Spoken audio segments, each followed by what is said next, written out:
Hi guys, this is my next update for the Wargamers Anonymous painting challenge for the command base, and this is on my Edward IV command base for my Yorkist army and my Wars of the Roses forces. What I've decided to do is, instead of doing a bunch more updates, I'm going to do an update every now and then through this evening as I complete each stage, because I'm basically at the point where I'm going to be doing the basing. So I've completed all of the figures. I painted those all up over the last couple of days. After the video I put out the other day, so I decided to do Edward in black armour. And I've painted his whole little retinue in here that he's got with him. And I've stuck them onto the base. So this is where we are at. So you can see in the back here we have Edward IV, recently proclaimed king.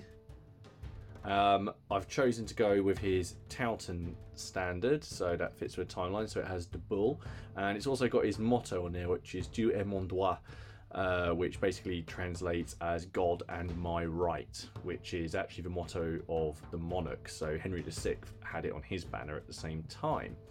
It's quite cool. A lot of these banners have little mottos on them, and gives you an idea of sort of what that person holds dear to them. Interestingly, Duke of Gloucester's Richards is loyalty binds me. Make of that what you will. Anyway, here we have the sort of front line that's meant to be defending Edward with a couple of casualties.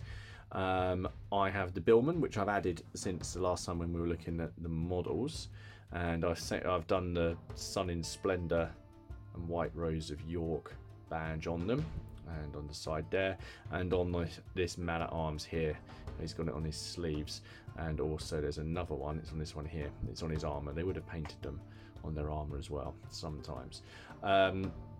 We have the unhelmeted guy at the back here, and there are examples, if you go on some reenactment pages and in some museums on the continent, that they did paint their helmets in the 15th century, so I've used Edward's colours there.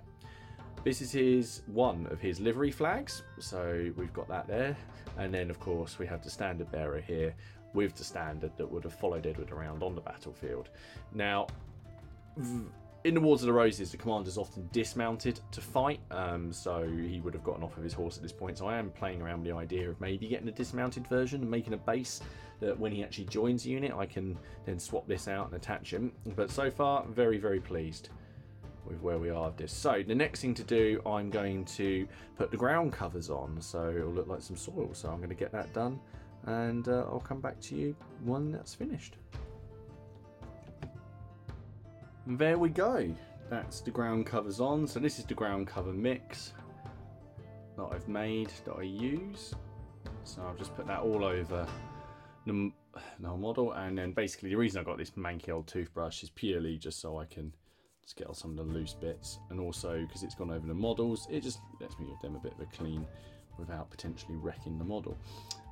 So there we go. So the next thing to do is I'm going to add all the static grass and the foliage. But what I'm going to do is I'm going to put the foliage on first, and then I'll put the static grass on afterwards, and that's because it's easier to get the foliage, the bushes and etc. onto here without the static grass, because otherwise it sits slightly high and at weird angles. So I can put that on, get it molded to the shape of the base, and then fill in with static grass around it. So yeah, starting to come together now, so I'll come back after that. Okay, so that went down in a few stages, and some of this is still drying, but this is what we have so far. So I've got the various sort of bushes, gorse bushes on, and just these sort of moorland, heathland elements, which is kind of a look I'm going for. It would fit in with the rest of my basing scheme. And you can see I leave some dirt showing through. Glue hasn't quite dried in some places. There we go. And then also these bushes here, I'll put those in just to hide the more pronounced ridge that we had. So yeah, looking good so far. So now I'm going to do the final part, which before it's finished, and I've got my sort of box of random scatter, which I've been building up over the last few years. So basically what this is as soon as I'm getting near the bottom of a box of flock, I chuck it in here, and in here you've got little bits of like clump foliage, little oak leaves that have been punched out, little bits of like mushed up wood litter, all sorts. So that's sort of my weeds and sort of tumble, which I'm going to put on there. And then I've got a few tufts and some flowers to add on as well. So I'll get those on. I'll leave it to dry, and then we'll see where we are. And there we go. That's it complete. So I've added in the flowers and the weeds on top of the static grass, and I've also added in a few arrows as well,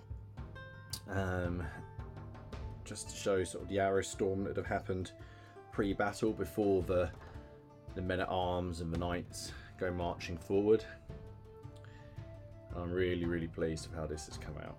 So there he is, King Edward IV, about to fight one of his biggest battles, and actually the bloodiest battle on English soil, which I know was kind of in the snow, but we'll say that this was a month beforehand because I don't want to do a snow base. Other than that, I'm just really pleased with how this has come out, and yeah, I hope you guys have enjoyed this. There he is. This has been a really enjoyable challenge. He's on the big base because, like I said before, he's the commander-in-chief, he's the king. I wanted him to have a big base. That's the normal size command base, so he will look quite cool, I think, in the middle of my army. I will definitely, I think now I've been sort of ruminating on it while I've been painting, get the foot version and just make a small base that I can then remove this one off and then attach to a base to show when he's attached to a unit, because Edward was known for getting stuck in. Anyway, yeah, great fun. So check out the Wargamers Anonymous channel, check out the other guys who are doing the Miller's Miniatures. He's doing Wars of the Roses as well. He's making some wicked models. He's even strung his bows, which I think it must be insane, but it looks wicked, but I don't think I've got that in me. So go check out all of the others. There's a great range. There's everything from Napoleonics, medievals, World War II. So have a look. I hope you're all well. I'm going to leave up some shots at the end for you. And yeah, I hope you have a great week. Cheers.